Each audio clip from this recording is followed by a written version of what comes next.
আসসালামু আলাইকুম ভিউয়ার্স, আশা করি আপনারা সকলেই ভালো আছেন। আজকের ভিডিও থেকে যে বিষয়টি আপনারা জানবেন সেটি হচ্ছে যে সরকারি চাকরিজীবী যারা আছেন তাদের মহার্ঘ ভাতা কোন গ্রেডে কত বাড়ছে সে সম্পর্কে আজকের ভিডিও থেকে জানতে পারবেন।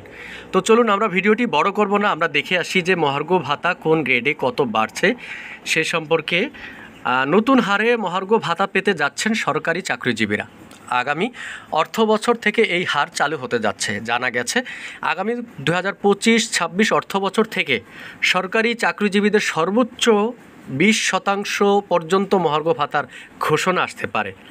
বাজেট ঘোষণা উপলক্ষে চূড়ান্ত সিদ্ধান্ত অনুযায়ী 1 জুলাই থেকে প্রথম থেকে নবম গ্রেডের কর্মকর্তা কর্মচারীরা পাবেন 15% হারে মহার্ঘ ভাতা, আর দশম থেকে 20 গ্রেডের কর্মীরা পাবেন 20% হারে ভাতা। অন্যদিকে মহার্ঘ ভাতা কার্যকরের সঙ্গে সঙ্গে 2023-24 অর্থ বছর থেকে পাওয়া 5% বিশেষ প্রাণোদান সুবিধা বাতিল হয়ে যাবে।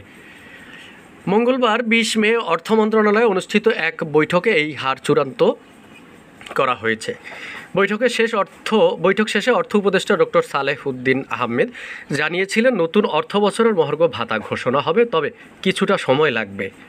সরকারি চাকরিজীবীদের মহার্ঘ ভাতা নিয়ে বছরের শুরুতে আলোচনা শুরু হলেও তা বন্ধ হয়ে যায়। তবে সম্প্রতি ফের আলোচনা শুরু হয়েছে বিষয়টি নিয়ে। গত জানুয়ারি মাস থেকেই সরকারি চাকরিজীবীদের মহার্ঘ ভাতা কার্যকরের পরিকল্পনা ছিল সরকারের।